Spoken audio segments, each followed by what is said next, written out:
The rescue team found the tent first. It was still standing against the wind inside Torres del Paine National Park, partially buried beneath fresh snow. Inside were supplies, climbing equipment, unopened food packets, and a sleeping bag that looked recently used. But the climber himself was gone. Then rescuers found the boots. They were sitting just outside the entrance. The missing hiker had apparently walked barefoot into Patagonia during freezing weather. And then came the detail nobody could explain. Footprints leading away from the tent suddenly stopped in the middle of open snow. No cliff nearby. No signs of struggle. No second trail. Just footprints. Ending. The climber was never found. And over the years, stories like this have quietly turned Patagonia into one of the most feared wilderness regions on Earth. Not because of monsters. Not because of myths alone. But because experienced hikers, trained climbers, and survival experts continue disappearing here under conditions that often make very little sense. Some survivors later described hearing voices carried by the wind while completely alone. Others became psychologically disoriented despite carrying maps and GPS equipment. A few claimed they felt overwhelming dread moments before storms suddenly appeared across otherwise clear skies. And perhaps the strangest part is this: long before modern explorers entered Patagonia, local indigenous groups already warned people about certain areas deep inside the wilderness where travelers should not remain alone for too long. Because Patagonia has a reputation. People enter it confidently. And sometimes never return. In 1985, experienced mountaineer Eric Shipton Jr. joined an expedition near the southern Patagonian ice field, one of the harshest environments in South America. Conditions initially appeared stable. Then the weather changed violently. Wind slammed through the mountains with almost no warning, visibility disappeared beneath snow and fog, and sections of the route became impossible to navigate safely. Rescue teams later admitted Patagonia's weather systems behave differently from many famous climbing regions because conditions can transform faster than experienced climbers are emotionally prepared for. Survivors from various expeditions repeatedly described the same terrifying realization: once Patagonia decides to turn against you, survival becomes extremely uncertain very quickly. But weather alone does not explain why so many strange stories continue emerging from the region. One rescue team searching for missing trekkers near the Patagonian wilderness later described finding abandoned equipment scattered across a route where nobody should have separated voluntarily. Food remained untouched. Tents were partially intact. Yet hikers had apparently continued moving deeper into worsening conditions instead of staying sheltered. Search coordinators later suggested exhaustion and panic may have impaired decision-making. But survivors from unrelated expeditions reported something similarly unsettling. Many described becoming emotionally irrational after spending too much time isolated in Patagonia. One climber admitted he became convinced another person was walking outside his tent every night despite seeing no footprints each morning. Another survivor later confessed he nearly abandoned his supplies during a storm because he became certain he was being watched from nearby ridges. And then there are the stories involving the wind. Locals sometimes call Patagonia's winds alive because the sound can become psychologically overwhelming after enough exposure. Gusts exceeding 100 miles per hour scream across valleys for hours without stopping. Some hikers later claimed they heard what sounded like distant conversations hidden inside the storms. Others described hearing their names whispered while camping completely alone. Scientists would likely explain these experiences through exhaustion, isolation, and sensory distortion caused by extreme environments. But when survivors from unrelated expeditions begin describing nearly identical emotional experiences, mystery naturally grows. Then came one of Patagonia's most disturbing disappearances. A solo trekker reportedly vanished after radioing that he had become disoriented despite following a marked route. During the final transmission, he repeatedly insisted he could see lights moving through the mountains even though weather conditions should have made visibility impossible. Rescue teams later searched the area for days. They found sections of disturbed snow, pieces of equipment, and signs the hiker had attempted to change direction multiple times.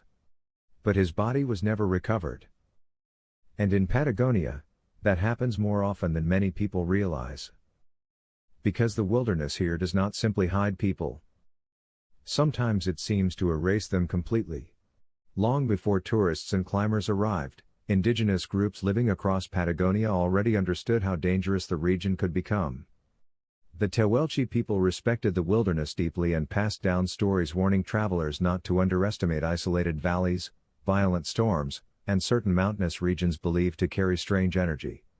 Some legends spoke of spirits wandering the frozen landscape during storms, confusing travelers and pulling them away from safe paths. Others warned that Patagonia punished arrogance, especially outsiders who entered the wilderness believing they could control it. European explorers later developed their own unsettling stories after arriving in the region during the 16th and 17th centuries. Sailors navigating near the southern coast described Patagonia as emotionally oppressive. Some claimed crew members became irrational after weeks surrounded by endless storms and isolation. Others wrote about strange lights appearing across distant mountain ridges before weather suddenly shifted. One explorer reportedly described Patagonia as beautiful enough to hypnotize men into danger. And over time, these stories blended with survival accounts from climbers and trekkers who experienced something emotionally unsettling in the wilderness. One particularly disturbing incident involved hikers who became trapped during severe weather near remote mountain terrain. According to later interviews, one survivor claimed the group repeatedly heard footsteps circling their tent during the night despite heavy snow surrounding the campsite. Each time they checked outside, nobody was there. By morning, fresh snow covered the ground completely, with no tracks nearby. Another climber later admitted that isolation inside Patagonia felt different from ordinary wilderness solitude because the landscape was so enormous and silent that it began affecting perception itself. And perhaps that explains why Patagonia creates fear differently from other dangerous places. Most survival environments threaten the body first. Patagonia often seems to attack the mind first. One rescue coordinator later explained that panic spreads unusually fast once hikers become disoriented there because the landscape offers very few psychological reference points. Endless valleys. Endless ice fields. Endless mountains. Some travelers later described moments where they completely lost their sense of scale and direction simultaneously. Others became emotionally overwhelmed by the realization that help might be impossibly far away. Then came another strange report.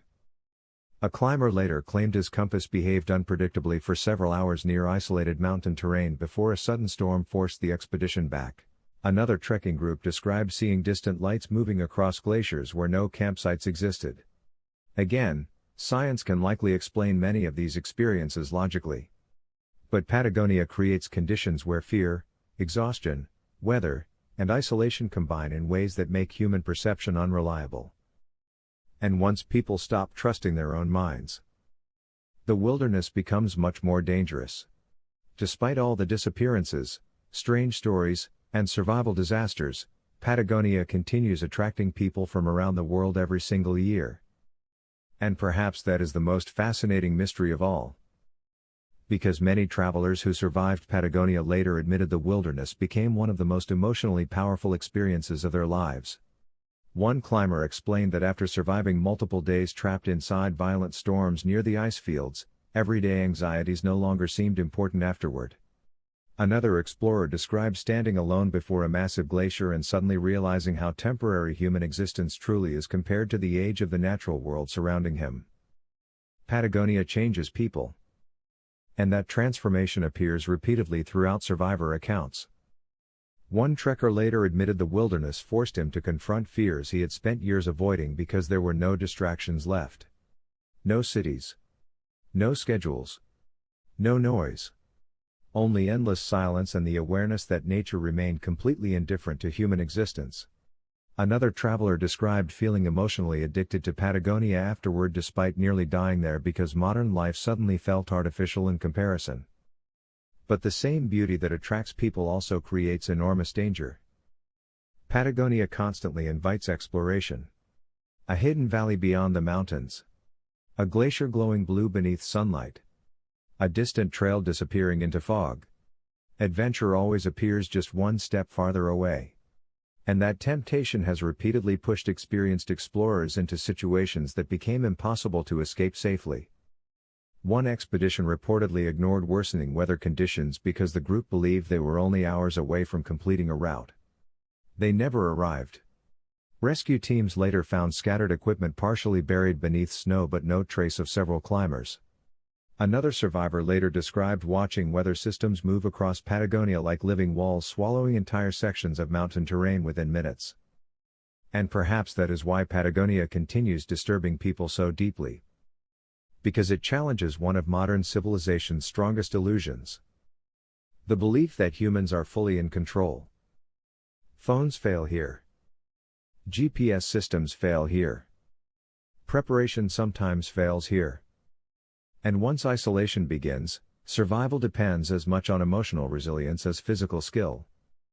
That is what makes Patagonia different from ordinary wilderness. It does not simply test survival ability.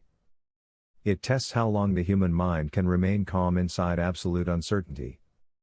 And somewhere deep inside its mountains and glaciers exists a terrifying possibility: that some people who vanished there were never truly prepared for what Patagonia actually is. There are still places on Earth where nature completely overwhelms human certainty. Places where legends, disappearances, survival stories, and psychological fear all collide. Patagonia is one of those places. If you enjoy mysterious locations, unexplained disappearances, survival stories, and legends rooted in real places, subscribe to Tilt and Chill. Because the world is far stranger than it appears.